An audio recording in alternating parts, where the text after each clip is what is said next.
미국에 살면은요, 자동차는 필수입니다. 왜냐하면 자동차가 우리의 발이 되어 주기 때문에 그래요.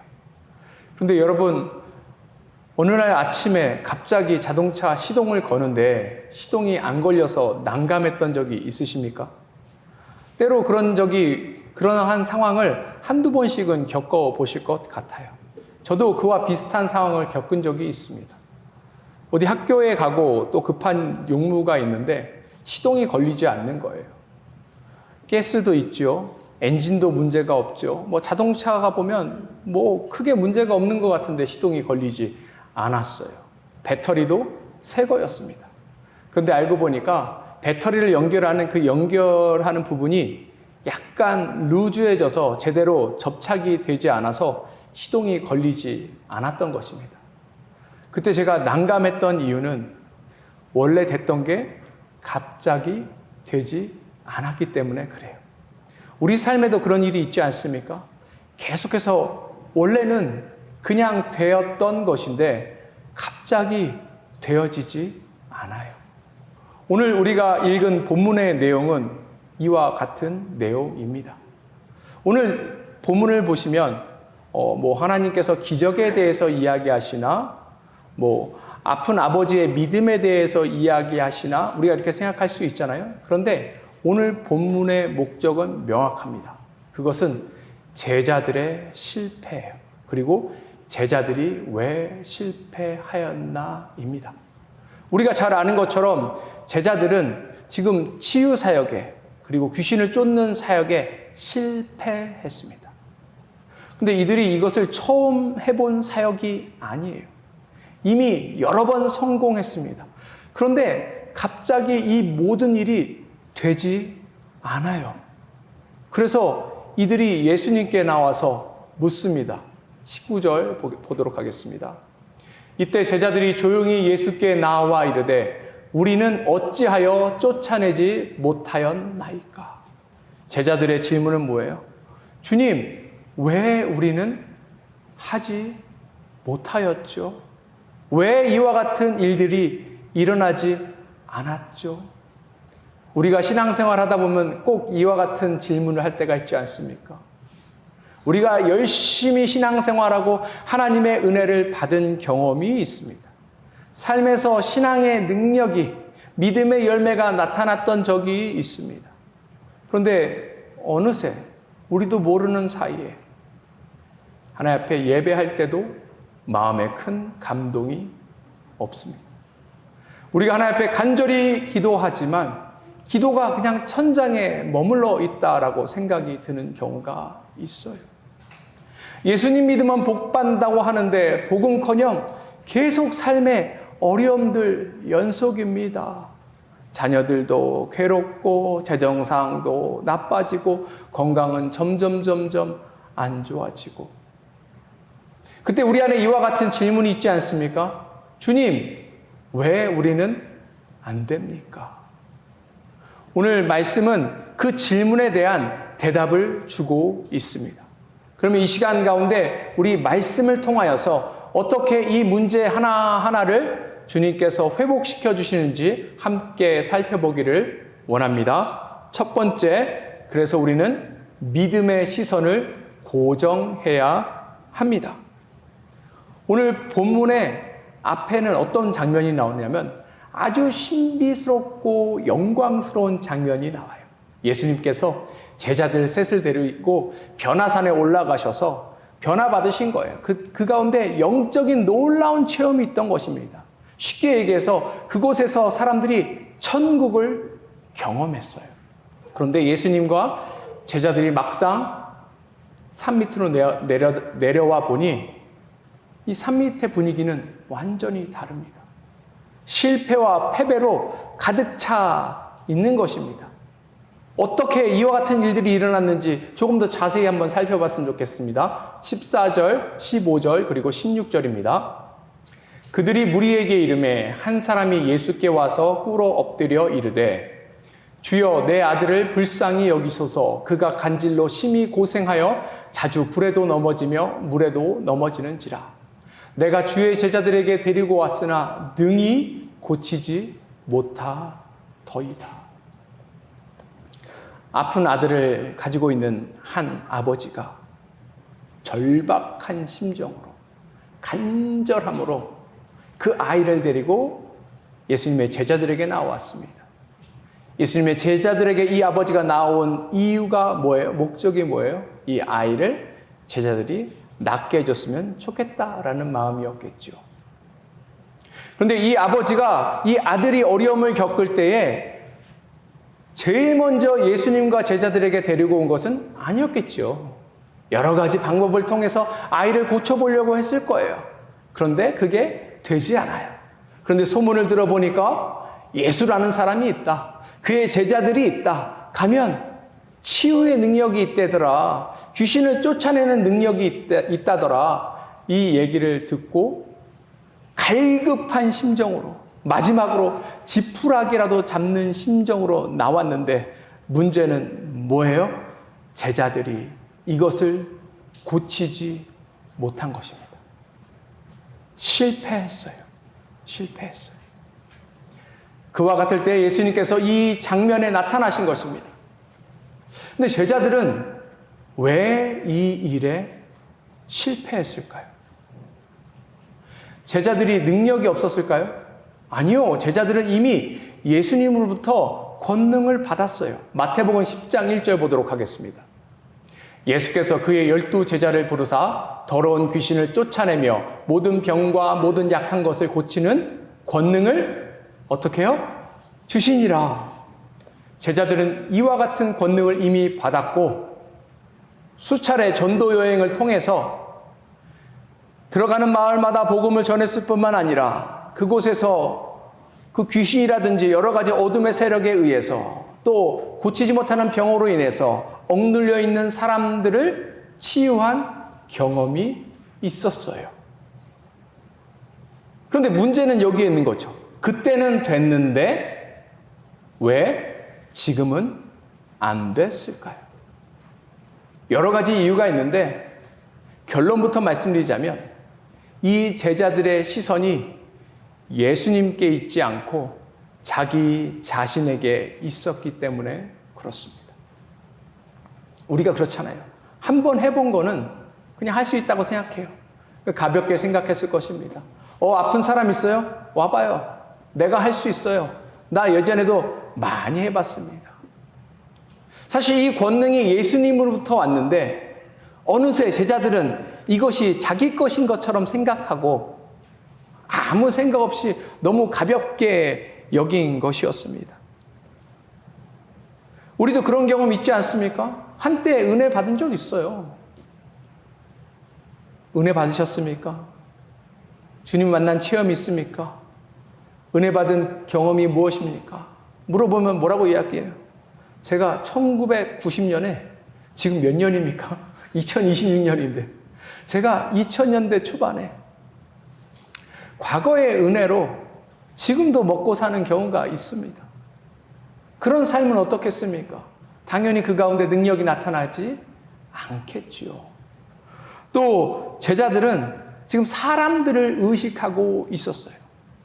지금 오늘 이 마태복음 본문에 나오지 않지만 평행 본문인 마가복음 9장에 보면 이 제자들 주위에는 서기관들이 있었어요. 종교 지도자들이 있었습니다. 이 서기관들, 종교 지도자들은 예수님과 예수님 제자의 틈을 잡으려고 그렇게 늘 와치했던 사람들이에요. 그러니 제자들이 어떻게 했겠습니까?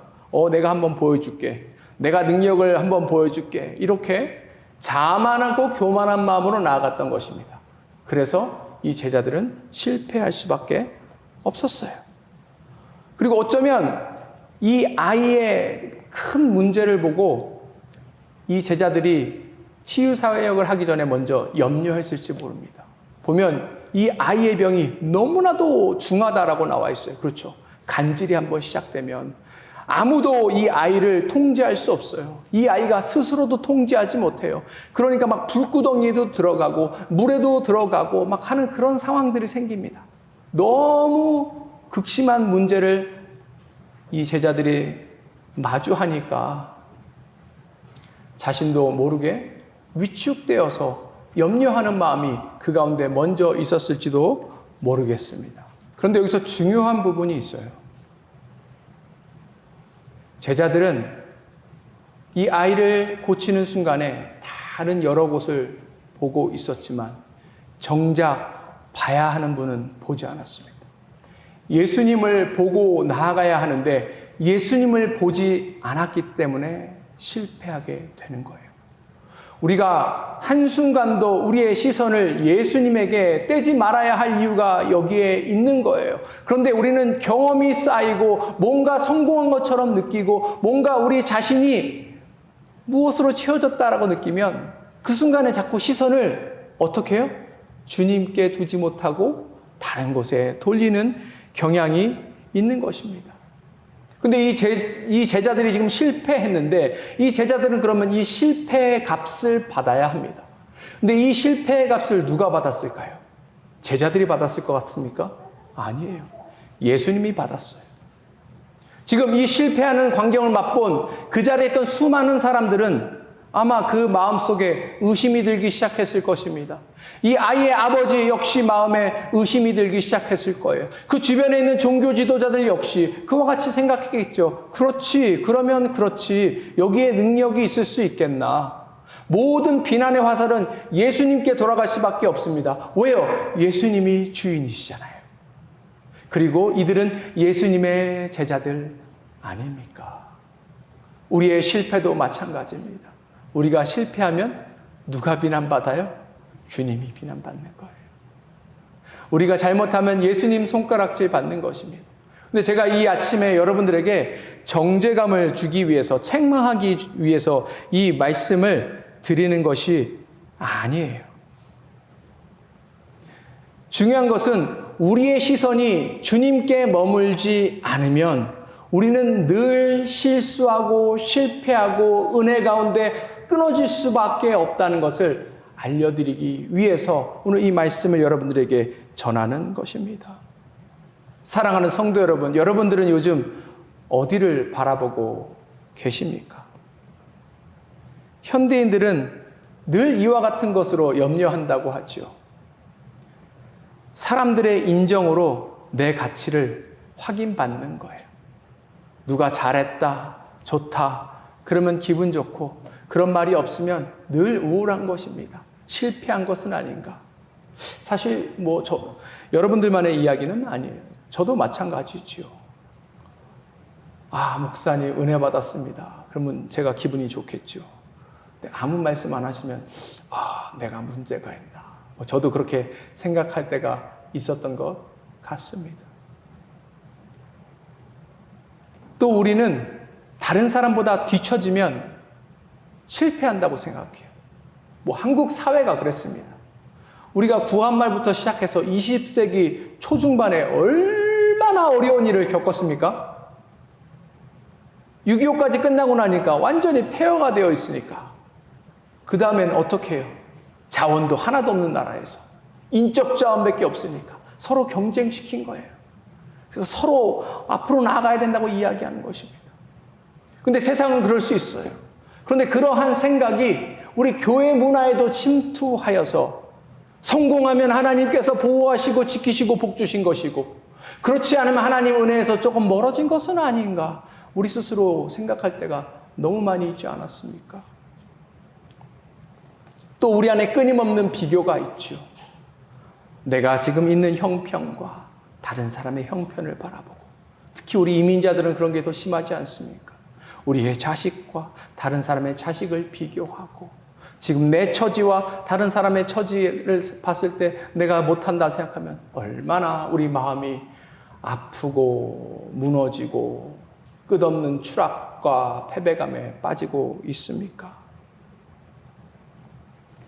그러다 보니까 우리가 하나님을 찾을 때에 엉뚱한 이유를 찾을 때가 많은 거예요. 우리가 하나님을 찾는 이유가 내가 원하는 것을 얻고자 해서 하나님을 찾을 때가 있더라는 거예요. 그러니까 은혜가 우리 삶에 없고 믿음의 능력, 신앙의 능력이 우리 가운데 나타나지 않을지도 모르겠습니다. 우리는 주님을 바라보고 있습니다 라고 고백했는데 실상은 보니까 내가 원하는 것을 바라보고 있더라. 사랑하는 성도 여러분, 늦지 않았습니다. 끝난 게 아니에요. 중요한 건 뭐예요? 우리 곁에는 늘 주님이 서 계신다는 사실입니다. 제자들이 지금 창피당하고 있잖아요. 실패하고 있잖아요. 어려움 속에 있잖아요. 근데 이곳에 누가 계십니까? 주님이 서 계시고 계세요. 그래서 중요한 것은 우리 곁에 계시는 그 주님을 바라보며 나아가는 것입니다. 우리가 성공했을 때만 주님을 바라보는 것이 아니라 실패하고 좌절하고 낭망했을 때 역시 우리는 주님을 바라봐야 해요. 그래야 이 모든 것들로부터 우리가 회복될 수 있습니다. 간절히 주님만 바라보고 나아가는 우리 모두가 되었으면 좋겠습니다. 첫 번째, 이 모든 것들을 회복하기 위해서 우리는 믿음의 시선을 고정해야 합니다. 그리고 문제를 주님께 가져가야 합니다. 예수님께서 이제 이 실패한 장면을 보시고 왜 그랬는지에 대해서 첫 번째 진단을 하세요. 17절 보도록 하겠습니다. 예수께서 대답하여 이르시되 믿음이 없고 패역한 세대여 내가 얼마나 너희와 함께 있으며 얼마나 너희에게 참으리요 그를 이리로 데려오라 하시니라. 예수님께서 처음 뭐라고 이야기하세요? 믿음이 없다. 그리고 뭐라고 얘기하십니까? 패역하다. 이렇게 이야기하고 계십니다. 이 실패 이유에 대해서 예수님께서 이야기하시는 것이에요. 뿐만 아니라 그곳에 머물러 있던 사람들 있죠. 이 문제를 바라보고 여러 가지 생각을 하고 있는 사람들에게 지금 예수님께서 이야기하고 계시는 것입니다. 믿음이 없다. 우리 그런 얘기를 많이 합니다. 믿음이 있어요?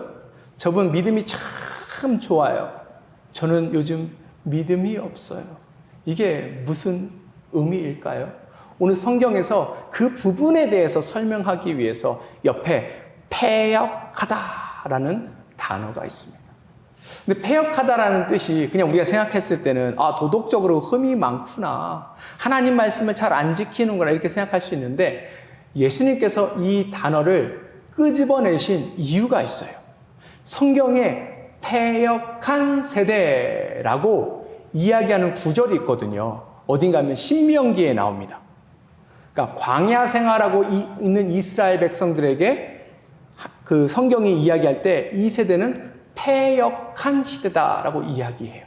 무슨 뜻인가 하면 하나님의 은혜가 가득하고 구름 기둥과 불 기둥으로 하나님께서 늘 이스라엘과 동행하셨음에도 불구하고 그때 광야에 살고 있던 이스라엘은 하나님을 완전히 신뢰하지 못하고 살아갔습니다. 그것에 대해서 이야기하는 거예요. 특별히 모세가 하나님 앞에 가서 십계명을 받아오는 그런 사건이 있었잖아요. 근데 이 모세가 산에서 내려오지 않으니까 밑에 있던 이스라엘 백성들이 무엇을 했어요? 금송아지 만들었죠. 그 금송아지를 만든 이유는 명확합니다. 하나님만 신뢰하지 못하겠다는 거예요. 다른 것도 신뢰하길 원했다라고 이야기하는 것입니다. 이것이 패역한 거예요. 패역한 거예요. 세상 사람들은 많으면 많을수록 뭐라고 얘기해요? 좋다. 그러니까 다다익선 이야기하잖아요. 인도에 가면 인도 사람들은 신이 3억 3천만 개가 있습니다. 근데 이 사람들 그러니까 다신을 숭배하는 거잖아요. 집집마다 가보면 우상이 여러 개가 있어요. 제가 물어봤습니다. 왜 이렇게 여러 개 섬기냐? 그러니까 뭐라고 얘기하냐면 혹시 아냐. 이 어려울 때 이 신이 도와줄지 또 다른 역경이 있을 때는 저 신이 도와줄지 보험 드는 거예요. 보험 드는 거예요. 그런데 우리 신앙이 그와 같으면 안 된다는 거예요. 안 된다는 거예요. 누구만 의지해야 합니까? 우리 하나님만 의지하며 나아가야 돼요. 보이지 않더라도 보이지 않는 그 하나님만, 그 하나님 손만 붙들고 나아가야 합니다. 왜 우리 하나님만 의지하며 나아가야 합니까? 왜 그래요? 우리 하나님만 참 하나님이라서 그런 거예요. 우리 주님만 우리에게 구원을 주실 수 있기 때문에 그렇습니다. 그런데 때로 우리가 주님의 일이, 주님의 능력이 보이지 않습니다. 그럼 어떻게 해요? 다른 것 의지해요. 슬쩍 다른 것 잡고 있다라는 것입니다. 그런데 문제는 무엇인가 하면 이와 같은 세대는 늘 실패와 역경과 고난 속에 있을 수밖에 없다라는 거예요. 왜요? 우리가 살고 있는 세상은 죄로 인해서 악해졌습니다. 그러니 이 세상에 사는 것 하나만으로도 사실은 괴롭고 힘든 일들이 많아요. 그에 더해서 우리는 죄 때문에 완전히 타락한 존재이지요. 그러니 예수님의 능력 없이는, 보혈의 능력 없이는 죄된 삶을 살 수밖에 없습니다. 죄된 삶을 살면 죄에 대한 열매를 우리가 맛볼 수밖에 없는 것 아니겠습니까? 그러니까 계속 어렵고 힘든 거예요. 그렇다면 이와 같은 세대가 해야 될 것이 무엇인가? 주님을 붙잡고 나아가는 거예요. 주님께 문제를 가지고 나아가는 것입니다. 17절 마지막에 예수님께서 그래서 뭐라고 이야기하세요? 그를 이리로 데려오라 하시니라. 제자들이 실패했던, 치유사역에 실패했던 고통 가운데 있는 그 아이를 예수님께서 데려오라 라고 이야기하십니다. 데려오니까 어떻게 돼요? 회복되는 거예요. 근데 이리로 데려오라 라는 똑같은 단어가 마태복음에 또 한 번 나옵니다. 마태복음 14장 17절 18절 보겠습니다. 제자들이 이르되 여기 우리에게 있는 것은 떡 5개와 물고기 2마리 뿐이니이다. 이르시되 그것을 내게 가져오라 하시고. 오병이어 사건 여러분들 잘 알고 있죠? 남자만 5,000명이 지금 있습니다. 아이와 여인들까지 포함하면 한 2만 명 가까이 될 수도 있어요. 근데 이 사람들이 지금 한데 와 있는데 배가 고파요. 먹을 것이 없어요. 예수님께서 제자들에게 이들에게 먹을 것을 주어라 라고 이야기하니까 이 제자들이 뭐라고 이야기합니까? 우리에게 가진 것은 오병이요, 떡 5덩어리와 물고기 2마리밖에 없습니다. 그때 예수님께서 18절에 뭐라고 얘기하세요? 그것을 내게 가져오라. 그 이후에 어떻게 됐는지는 우리가 잘 알고 있습니다. 거기 있는 사람들이 모두 다 풍족하게 먹고 그 남은 것이 12광줄이나 될 정도로 놀라운 역사가 일어났습니다. 이것이 우리에게 보여주는 것은 무엇인가? 어떠한 문제든지 주님 앞에 가져오는 것이 중요하다라는 것이에요. 그러면 주님께서 이 모든 것들을 회복해 주시는 것입니다. 부족한 것도 우리가 그래서 주님 앞에 가지고 가야 돼요. 주님, 나는 드릴 것이 없어요. 아니에요. 부족한 것도 주님 앞에 가져가야 합니다. 해결되지 않은 것도 주님 앞에 가져가야 합니다. 실패한 것까지도 다 주님께 가져가야 합니다. 왜요? 그럴 때 주님께서 이 모든 것들을 해결해 주실 수도 있는 것입니다. 이것이 중요한데 우리는 믿음에 대해서 잘 모르는 경우가 있어요. 어떻게 믿음이 자라는지 아십니까? 어떻게 믿음이 자라는 줄 아세요? 그냥 세월이 지나면 믿음 자라는 것 아닙니까? 그렇게는 믿음이 사실 자라지 않아요. 혹은 믿습니다 하면 믿음이 자랄 것 같은데 자라던가요? 자라지 않아요. 예전에 긍정의 힘 이런 거 이야기하는 사람이 있었는데 긍정적으로 생각하고 잘 될 거라고 생각하고 그게 믿음이라고 우리가 생각하는 경우가 있습니다. 그건 믿음이 아니에요. 자기 최면이에요. 자기 확신에 빠지는 것입니다. 나는 잘 될 거야, 잘 될 거야. 나는 성공할 거야, 나는 성공할 거야. 나는 무엇이든지 반드시 잘 되게 되어 있어.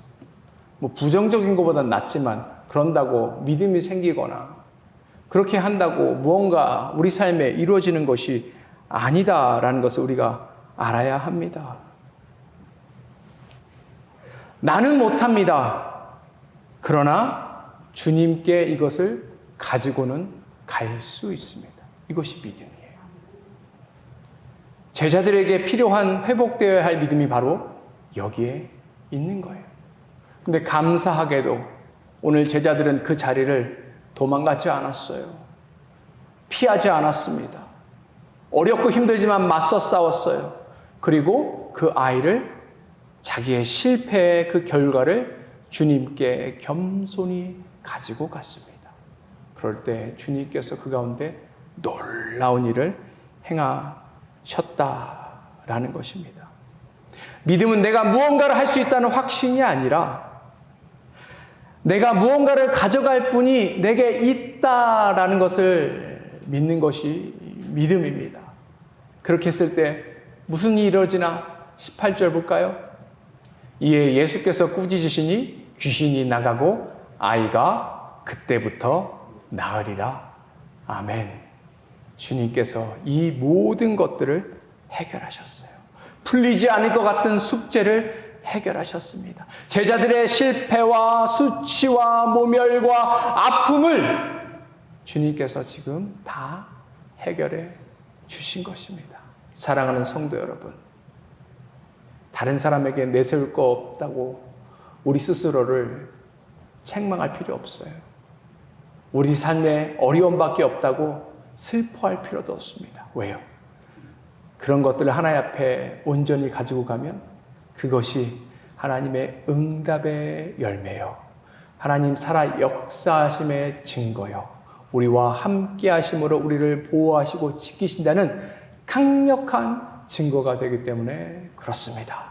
늘 모든 것들, 우리의 모든 것들을 주님 앞에 들고 나가는 우리 모두가 되었으면 좋겠습니다.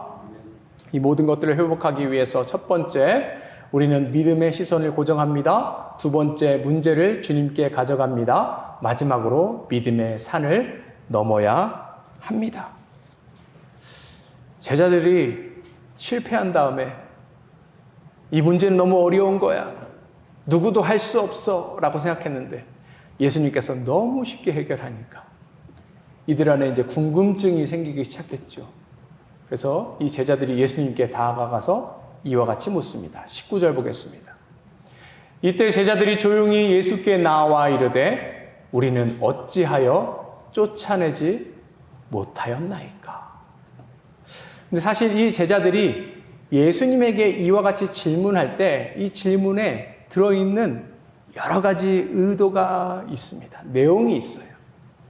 첫 번째는 무엇인가 하면 전에 마태복음 10장 1절 보면 예수님께서 제자들에게 권능을 주셨고 제자들은 그것을 전도 여행을 통하여서 충분히 사용했고 그 결과가 나타났습니다.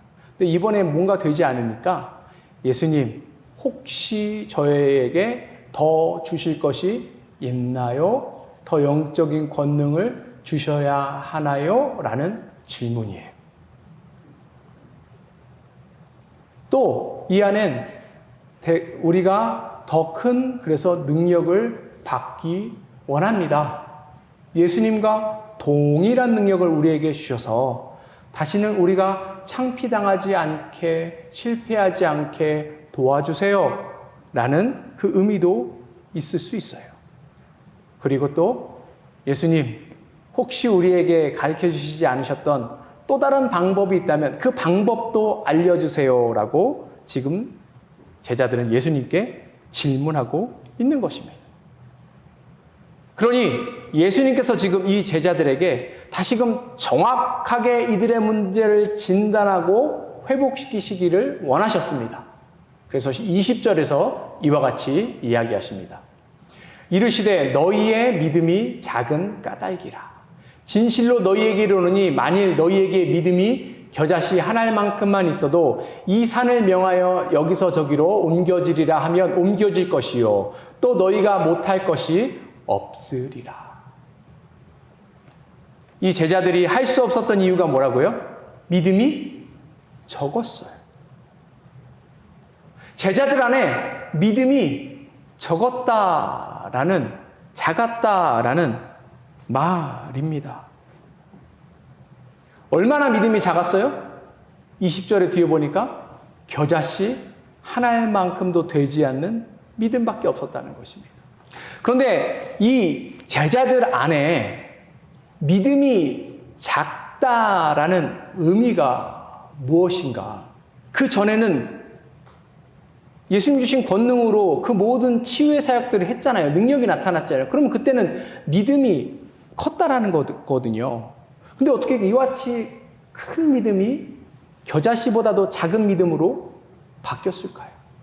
이 얘기는 믿음이 양쪽으로 커졌다 작아졌다 커졌다 작아졌다라고 이야기하는 것이 아니라 믿음이 작동했다가 작동하지 않았다라고 우리가 생각해야 되는 거예요. 쉽게 얘기해서 지금 제자들은 믿음이 죽은 건 아니지만 죽은 거와 같이 멈춰 있다라는 것을 예수님께서 이야기하십니다. 그 목적으로 겨자씨 얘기를 한 거예요. 겨자씨는 양에 대해서 이야기하는 것이 아니잖아요.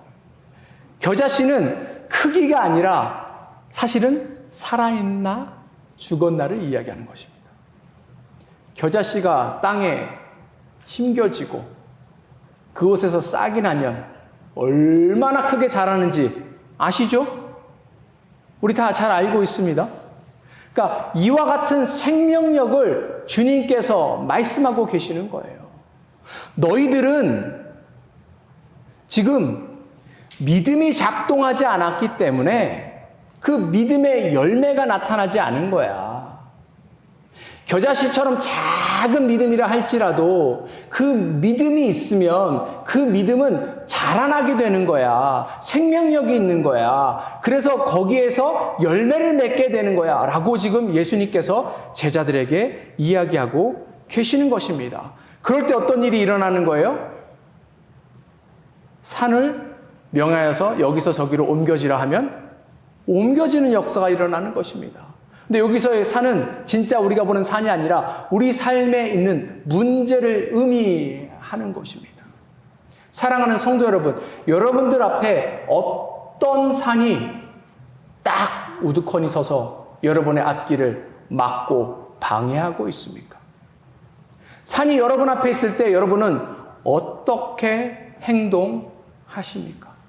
그 산을 보고 그 산을 돌아가길 원하십니까? 아니면 그 산을 넘을 수 없는 산이기 때문에 오를 수 없는 산은 쳐다보지도 말라고 뒤돌아서 포기하고 다른 길로 돌아가십니까? 결국 예수님께서는 제자들에게 이와 같은 것을 알려주시기 원하셨던 것입니다.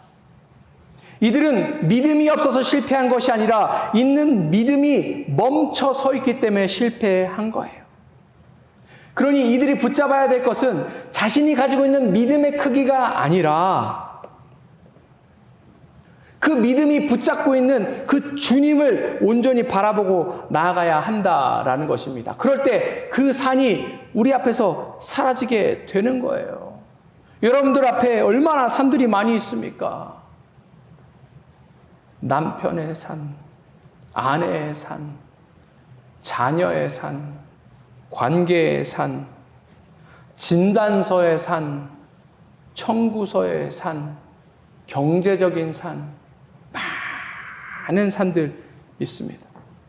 그 산들 보시고 여러분들 불평하실 거예요. 그 산들 보면 계속해서 포기하실 것입니까? 중요한 것은 뭐예요? 우리의 믿음이 자라갈 때 이 모든 것들은 더불어 해결된다라는 사실입니다. 그렇다면 우리가 어떻게 다시금 이 믿음이 작동하고 자라나게 할까요? 그것은 오늘 본문에 있는 아주 중요한 키워드들이 있습니다. 무엇인가 하면 오늘 본문을 보면 사람들이 예수님께로 다가갑니다. 보세요. 아이의 아버지가 예수님께 다가가요. 문제가 해결되었습니다. 아이가 예수님께 다가가요. 문제가 해결되었습니다. 제자들이 예수님께 다가갑니다.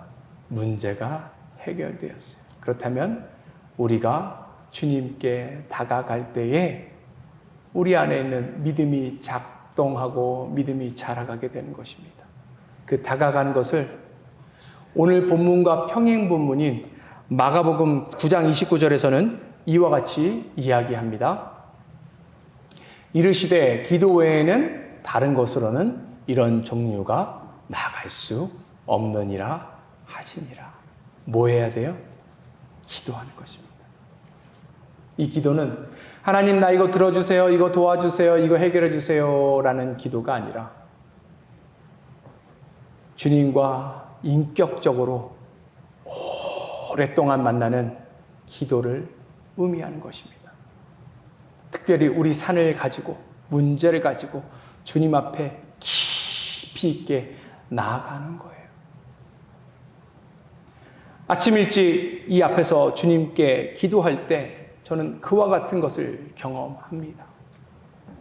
왜 저라고 욕심이 없겠습니까? 왜 저라고 하고 싶은 것, 소망이 없겠어요? 하나님 앞에 가지고 갑니다. 깊이 있게 그곳에서 주님을 만납니다. 그러면 그 가운데 만난 주님이 제 마음을 위로하시는 것을 먼저 경험해요. 제 모든 상황과 환경, 사실은 주님이 더 잘 아시지 않겠습니까? 그 순간순간마다 제가 겪는 어려움들, 아픔들, 패배감들, 우리 주님께서 더 잘 아시지 않겠습니까? 따뜻하게 저를 감싸주시면서 위로해 주시는 것을 저는 경험합니다. 그와 동시에 그 주님의 그 사랑을 경험하기 시작하면 내가 붙들고 있는 것, 내가 가지고 있는 것, 내가 소망하고 있는 것, 사실 아무것도 아니고 부질 없는 것이라는 것을 깨닫게 됩니다. 그러니 그 모든 것들 버려두게 되지요. 그리고 점점 제 기도가 바뀌기 시작해요. 뭐라고 기도할까요? 주님, 주님의 뜻이 무엇인지 알려주세요. 그리고 주님의 뜻이 제 삶을 통하여서 나타나길 소원합니다. 이와 같이 기도하기 시작하면 신기하게도 정말 제 안에 믿음이 가득 차 있고 넘치는 것을 경험하게 됩니다. 그러면 여전히 제 안에 문제는 해결되지 않았잖아요. 여전히 제 안에 아픔은 해결되지 않았잖아요. 여전히 저를 좌절시키고 어렵게 만드는 것들 있잖아요. 그런데 그 산을 봐도 더 이상 그것이 산이라 느껴지거나 두렵거나 염려되지 않습니다. 주님이 명하시기에 이 산이 옮겨질 것 같다라는 믿음이 듭니다. 그리고 제 믿음이 더 커졌기 때문에 오히려 저는 이 산을 넘어갈 정도의 그러한 힘이 있다라는 것을 느끼기 시작합니다. 사랑하는 성도 여러분, 이와 같이 나아가는 우리 모두가 되었으면 좋겠습니다. 말씀을 마무리하고자 합니다. 제자들이 예수님께 나와서 이와 같이 질문했어요. 왜 우리는 할 수 없습니까? 사실 이것은 저와 여러분의 질문이기도 하지요. 여기서 답을 하나씩 지어볼까요? 제자들이 능력이 없어서 할 수 없었는가? 아닙니다. 권세가 없어서 할 수 없었는가? 그것도 아니에요. 경험이 없어서 할 수 없었습니까? 아니에요. 열심이 없어서 할 수 없었습니까? 그것도 아닙니다. 그리고 이들이 하나님께 버림받아서 할 수 없었던 것도 아니었어요. 그 이유는 이들의 시선이 주님으로부터 멀어졌기 때문입니다. 방금 말씀드린 것처럼 오늘 본문에 보면 3번의 발걸음이 나옵니다. 아이의 발걸음, 아버지의 발걸음, 실패한 제자들의 발걸음. 이 발걸음이 주님께 나아갔기에 결국 실패 가운데 성공을 경험하게 되었던 것입니다. 그런데 사랑하는 성도 여러분, 사실은 이들이 발걸음을 떼기 전에 예수님께서 먼저 발걸음을 떼서 이들에게 오신 것을 아십니까? 예수님께서 변화산에서 먼저 내려오셔서 이들을 맞이했어요. 실패와 어려움 속에 있는 이들에게 먼저 찾아오신 이는 바로 예수 그리스도이십니다. 그런데 그 예수님께서 여기에만 찾아 내려오신 게 아니라 예수님의 발걸음은 십자가까지 머물기 시작하시고 십자가 위에서 우리 대신에 피 흘려 돌아가심으로 인하여서 우리 죄를 다 사하여 주었을 뿐만 아니라 우리에게 새로운 생명을 주셔서 그 생명으로 날마다 살아갈 수 있게 허락하셨습니다. 중요한 것은 이것이에요. 이것을 바라보고 믿고 나아가는 것입니다. 비록 우리의 믿음이 겨자씨보다 못할지라도 우리의 시선이 날마다 주님께 머물고 주님을 끝까지 붙들고 나아간다면 그 믿음이 작동해서 결국은 우리가 큰 믿음의 사람으로서 하나님 앞에 나아갈 수 있게 되는 것입니다. 사랑하는 성도 여러분, 날마다 이와 같이 나아가 이 모든 것들을 경험하며 나갔으면 좋겠습니다. 함께 기도하겠습니다.